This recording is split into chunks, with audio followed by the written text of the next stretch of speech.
នេះគឺជាលុយដែលខ្ញុំទទួលបានពី TikTok ហើយខ្ញុំដកតាមរយៈធនាគារ PayPal ដែលជាធនាគារក្រៅប្រទេសអញ្ចឹងអ្នកនរគ្នាទៅមើលជាក់ស្ដែងទៅតើការដកលុយឬក៏ការទទួលលុយវាបែបណា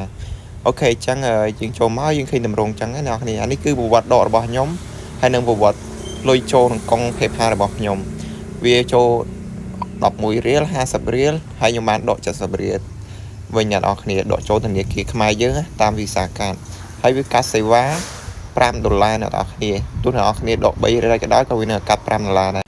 ចឹងអ្នកនរគ្នាមិនសមលុយនៅក្នុងហ្នឹងឲ្យបានច្រើនទៅដកម្ដងទៅដើម្បីកុំឲ្យខាត់សេវាហើយជាក់ស្ដែងនេះវីសាកាតរបស់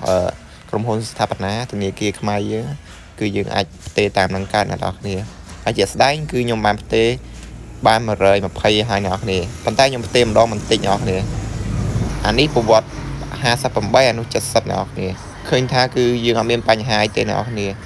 ហើយការដកហ្នឹងវាអត់យូរទេអ្នកនរគ្នាដកភ្លាមចូលភ្លាមអាហ្នឹងសម្រាប់ធនាគារដែលខ្ញុំប្រើស្ថាបនាអ្នកនរគ្នាអានេះគឺខ្ញុំឧទាហរណ៍អ្នកនរគ្នាតែខ្ញុំដកអត់បានទេលុយនេះដោយសារខ្ញុំមានតែ1រៀលក្នុងកង់ឯងចឹងអូម៉ាបើដកចឹងអ្នកនរគ្នាចឹងវីដេអូរបស់ខ្ញុំមានតែប៉ុណ្្នឹងឯងអ្នកនរគ្នាកុំភ្លេចជួយ Subscribe ក៏ដូចជា Follow Facebook ខ្ញុំផងអរគុណអ្នកនរគ្នា